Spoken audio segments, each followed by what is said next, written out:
Right now on the National Weather Desk, heavy rain brings deadly flooding and swift water rescues in Northern California, while the Pacific Northwest recovers from more than a week of floods. My house got hit, my bar got hit. The risk of a breach is still real. Months after the deadly flooding at Camp Mystic, we'll take a closer look at the river's new flood warning system. What are your odds of a white Christmas? We're looking at the holiday forecast and how Nevada is ready to turn wastewater into drinking water. From our nation's capital, this is the National Weather Desk. Good morning and welcome to the National Weather Desk. I'm meteorologist Jordan Evans. At least one person is dead following heavy rainfall and flooding in Northern California. Shasta County, about 150 miles north of Sacramento, was hit particularly hard Sunday night. The water flooded many roads, including Interstate 5. First responders rescued people in the city of Redding after cars became stranded in the high water. More wet weather is on the way as another atmospheric river hits the region. Up to 5 inches of rain could fall across the northern Sierra today and tomorrow, with 2 to 4 feet of snow expected in the mountains as well. The region remains under a flood warning this morning, while much of the central California is under a flood watch through Friday as another storm system begins to strengthen off the coast. In Washington state, more floodwaters receded over the weekend. The retreating water revealed widespread damage and a daunting road ahead for those who lost their homes and businesses. We have 2 reports, beginning with Claire Weber. I opened the door and started crying because everything was just piled up. Boots Bar and Grill in Hamilton is now completely empty as tables and chairs caked in mud are taken to the nearby dumpster. Devastation. I mean, my house got hit, my bar got hit.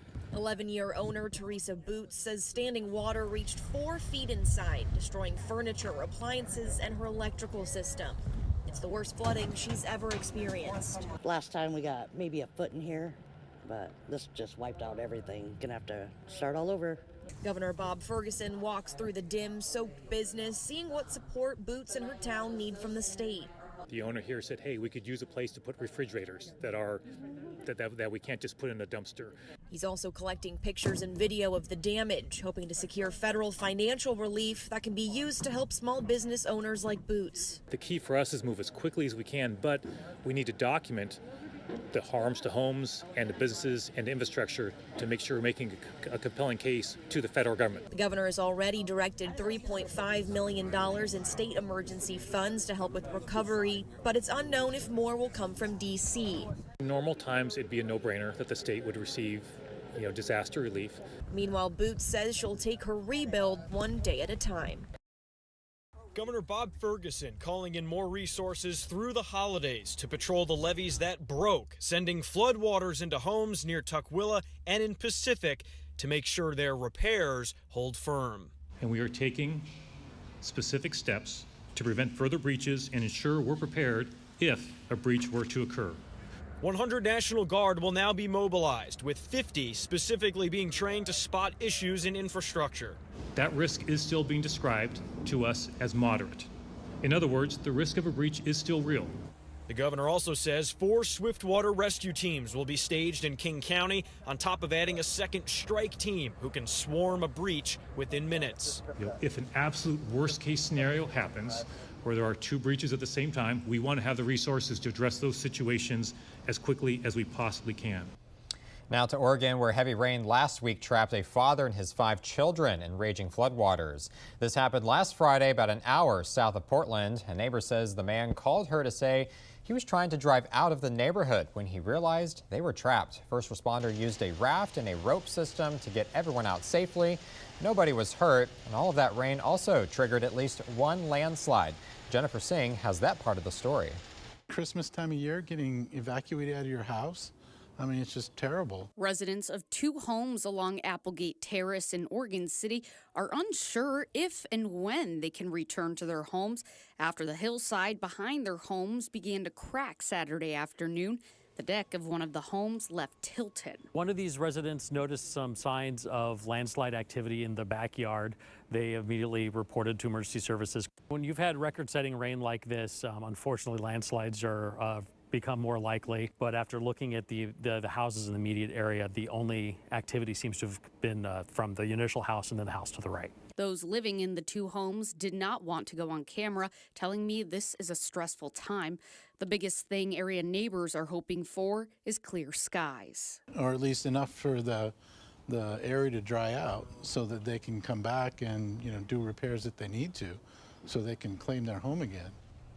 Some unfortunate news for snow lovers. Most of the U.S. should not expect a white Christmas this year. As typical, the northern plains, Great Lakes, and Northeast have the best chances. And as of this morning, only 19% of the lower 48 has some snow on the ground. So let's show you the map. Here's a look at today across the region. You can see that warm air starting to build across the south, and that is going to be the story really this week. A mild Christmas on tap for a lot of places. Now the exception will be out to the west, as we mentioned before. That atmospheric river, another storm system with heavy rain and mountain snow moving into California, parts of Oregon. A weather maker across New England may bring some light snow to places like Vermont and New Hampshire. That's Christmas Eve. Temperatures getting close to 80 degrees there in the Lone Star State. Christmas Day, how about 79 for Dallas, San Antonio? Record warmth toward Kansas City, upper 60s and low 70s there for Denver. Unfortunately, a soggy Christmas on tap for California around San Francisco to Los Angeles and that mountain snow in the Sierra. There's the day after. Temperatures well into the 80s across Texas, and that continues to Saturday. Again, that weather maker up to the north in New England may also bring some travel issues by the end of the week, so stay tuned. We'll have the latest on this forecast as we track the data. Snow returns to the Cascade Mountains, but there's a catch. It's not enough for some resorts to open. Theron Zahn has more. Snow has returned to the Cascades, which is good news for skiers and snowboarders still waiting to get on the slopes. The summit at Snoqualmie says they typically open in the first week of December, but with steady rain for most of this month, the slopes have been bare. At Stevens Pass, the resort says they still don't have enough snow to open, but they tell us they're preparing to be open as soon as possible. Until then, we're told all lift tickets, rentals, parking, and RV reservations at Stevens will be automatically refunded until opening day. But when could that be? The newest seasonal outlook from the Climate Prediction Center at the National Weather Service is out. When it comes to precipitation, NOAA is calling for a 33 to 40% chance of above normal rain and snow. But lack of precipitation hasn't been the problem.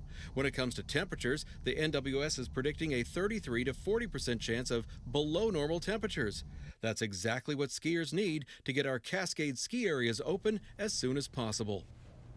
It's been more than 5 months since 25 kids and 2 counselors did not survive floodwaters that engulfed Camp Mystic in Texas Hill Country. Now, before part of that camp reopens this summer, a new flood warning system is being installed along the banks of the Guadalupe River. Gage Golding shows us how it's expected to help save lives. But before any kids claim a bunk at Camp Mystic, the rules around safety are changing. We're working with a third-party safety expert to come up with a good plan that, again, the parents feel comfortable with, too. A big part of that are these towers. They're a brand new flood detection system that was created by a group of guys in Austin. We're all dads. In fact, several of us, our daughters go to camp together. We know where the threat is coming from. We just don't know when. Like, why has this not been solved? Flood danger, run to higher ground. This could be the answer. The tower's detective floodwater goes into the bottom of the system.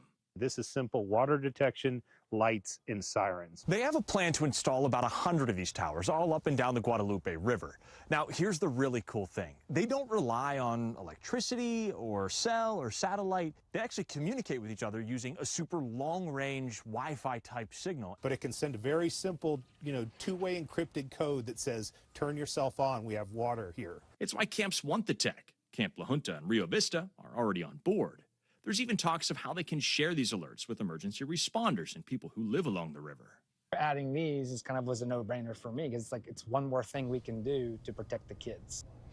And for all the latest weather news and video, be sure to follow us on social media. We also post all of the latest content from our team of meteorologists across the country. You can find us on all your favorite social media platforms. Just search the National Weather Desk or scan the QR code on the bottom left corner of your screen. Coming up on the National Weather Desk, we'll find out why some states are trying to ban weather modification. And we'll help you better understand the difference between climate and weather.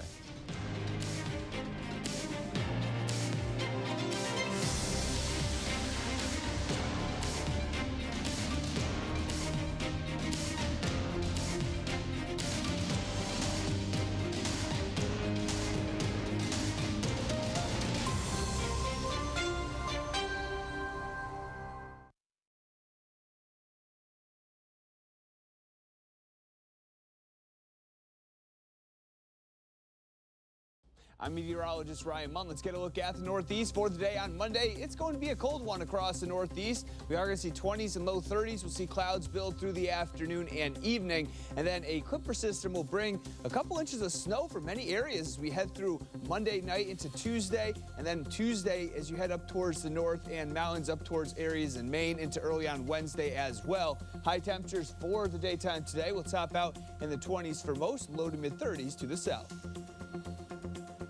I'm Chief Meteorologist Gerard Jabali. Here's a look at the Mid-Atlantic region. We get sunshine as we head into the next couple of days. We'll at least begin with high pressure, some chilly temperatures, but at least your Monday shaping up to be a little bit brighter. May see some showers roll through late Monday night into Tuesday morning, and then we're back to seeing partly sunny to mostly cloudy skies here. Temperatures actually be milder as we move through the week, but it's going to be, again, a chilly start. We'll get to the 40s for highs on Monday, and Tuesday we'd be closer to the 50s.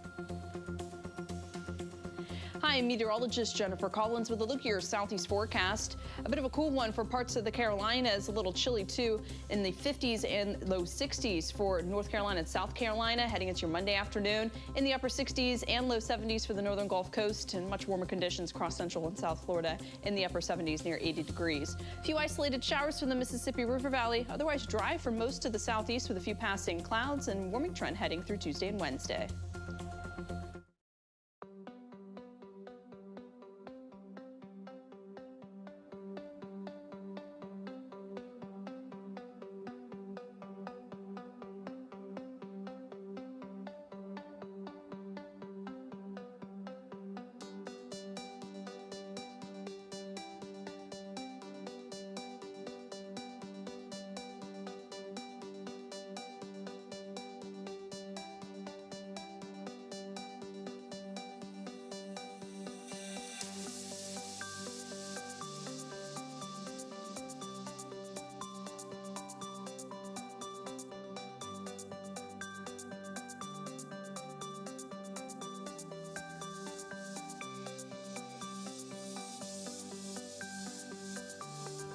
Weather Window, presented by the National Weather Desk.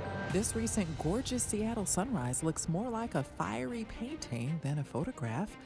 This time lapse adds some speed to a recent beach sunrise in the Rhode Island area. And this visit to a Pennsylvania park included almond treats for a local squirrel who was gobbling them up on a bench, but another one decided to grab and go. For more content like this, like the National Weather Desk on Facebook. South Carolina could become the third state to ban geoengineering. Backers say they want to prevent unauthorized modification of the weather, but critics say the concerns are rooted in misinformation. Meteorologist Will Rao explains the debate.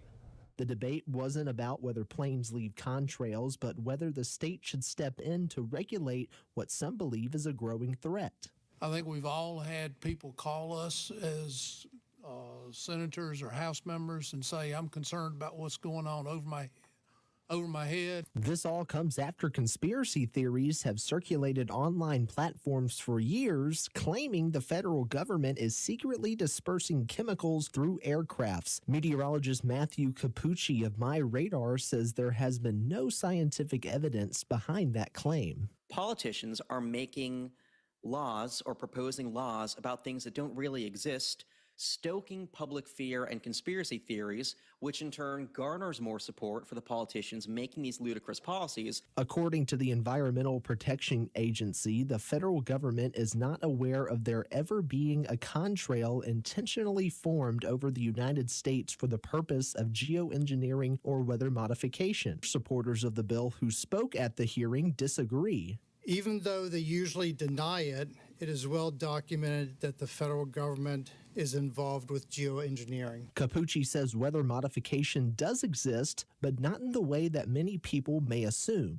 It's true, there's research out there to suggest that flying into a small cumulus cloud, one of those puffy clouds on a fair weather day, could potentially induce a little bit of extra rainfall on the order of 10 to 15%. But geoengineering does not A, create moisture where moisture doesn't exist, or B, create weather systems where weather systems don't exist. A new map in Utah is showing the risk for wildfires depending on where people live. For many homeowners, hearing high risk, that could cause about insurance rates to increase and coverage altogether. Christian Sita has more on this new wildfire map and how it could impact the homeowner's insurance.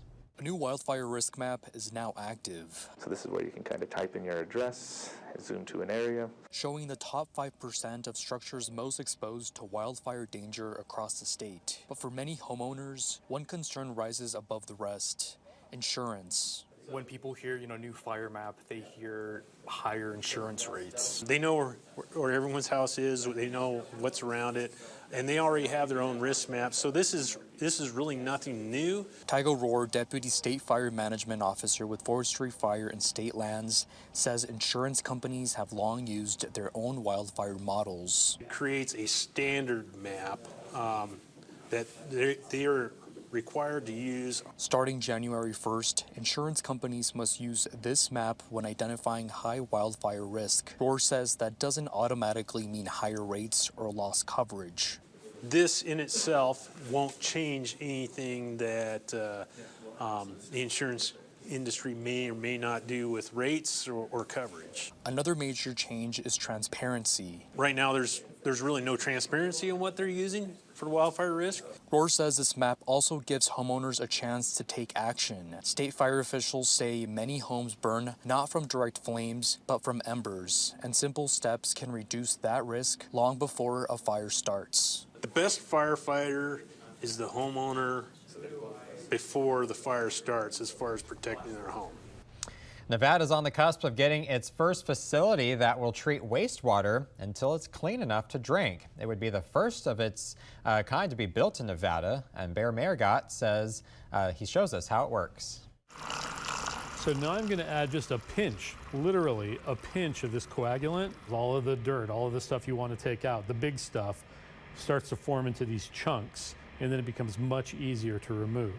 That's step one of a 12-step process to turn wastewater into drinking water. A lot of the industry across the country, and especially the West, is looking at reuse, and specifically potable reuse, as a way to look for their future water resources. Danny Rotter, Assistant General Manager at Truckee Meadows Water Authority, says they'll need this water resource in future decades, so they're planning for it now with Advanced Purified Water Facility instead. Very simply, it takes effluent water from the existing water reclamation facility, treats it further, injects it into a groundwater aquifer several miles north, where years later it can be extracted and reused as potable water.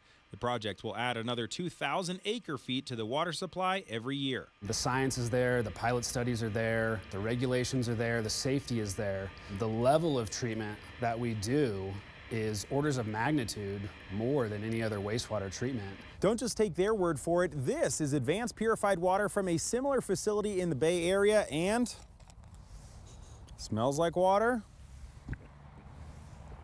tastes like water to me. The project is expected to break ground in summer 2026. Tumwa officials say the project has gotten better to include remediation for so-called forever chemicals. Probably the biggest thing as we've gone through the regulatory process is we're removing those PFAS or forever chemicals onto a granular carbon media, and then that media is exchanged and incinerated and actually destroying those chemicals.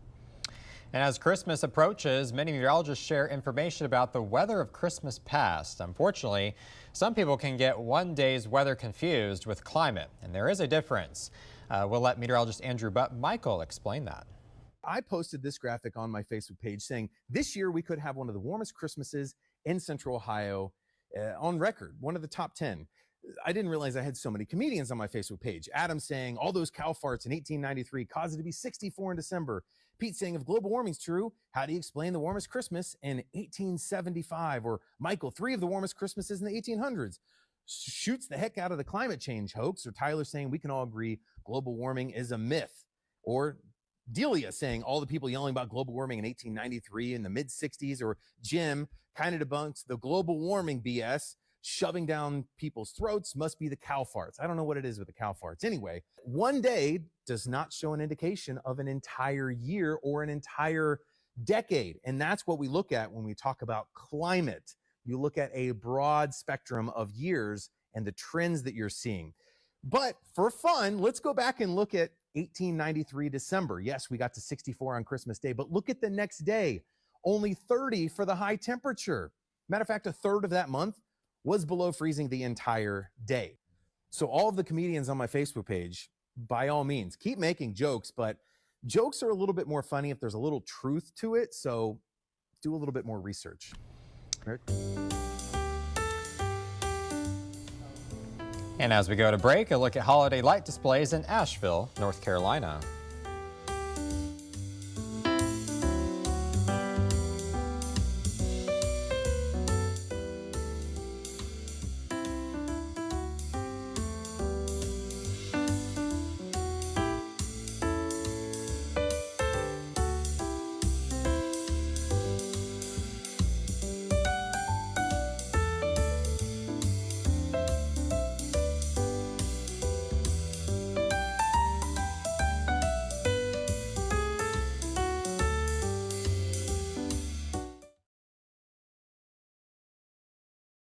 Well, a very good Monday morning, everyone. I'm meteorologist Andrew Buckmichael. Got a few light showers across the far north today, but generally pretty dry for most of us today. We will start to get a few showers, rain showers, to move into the Ohio Valley later this evening, and you can see some of that lingering into early tomorrow morning, while the rest of the Midwest is just kind of chilly and dry for us. Heading on into your Wednesday, staying cloudy for most of the Midwest. Thanks for joining me. I'm meteorologist Mary Wasson. We had a cold front that moved across Texas on Sunday, offering up some drier air, but unfortunately, it's not going to stick with us much longer. In fact, we're going to see those clouds build back in early Monday morning with a mostly cloudy sky. Temperatures in the 50s to around 60 degrees by the afternoon. We'll eventually see some sunshine. Temperatures climbing into the mid 70s, and we'll do it all over again Tuesday morning with a mostly cloudy sky.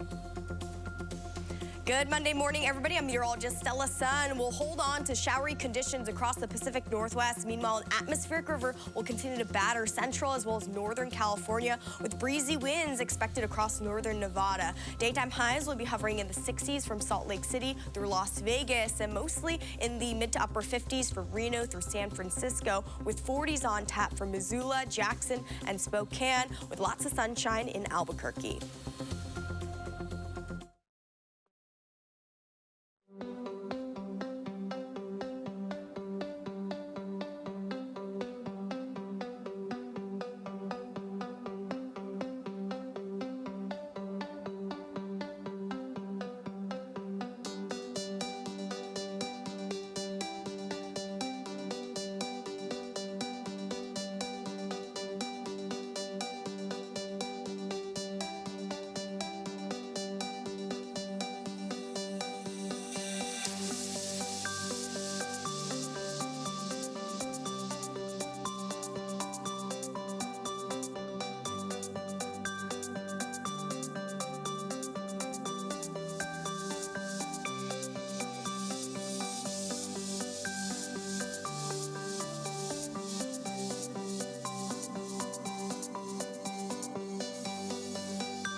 I'm Jill Margits, weekend meteorologist at KUTV2 News in Salt Lake City, and you are watching the National Weather Desk. 'Tis the season for rain and all types of frozen precipitation, including hail, sleet, and snow. But what about graupel? Meteorologist Teresa Carter explains how it forms. Graupel, often called soft hail or snow pellets, is a form of frozen precipitation that consists of small, white, opaque ice particles. It resembles tiny styrofoam or dipping dots. But how does it form? Snowflakes fall from the clouds through the cold upper air. The flakes then fall through a shallow warm layer, partially melting. Tiny water droplets then stick to the soft flakes. As the droplets stick to the flake begins to change shape into a pellet. The newly formed pellets then fall to the ground, going back into near or below freezing air. Unlike hard hail, graupel is easily crushed in your hands and tends to melt quickly.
Thank you so much for joining us. I'm meteorologist Jordan Evans. We'll see you right back here tomorrow.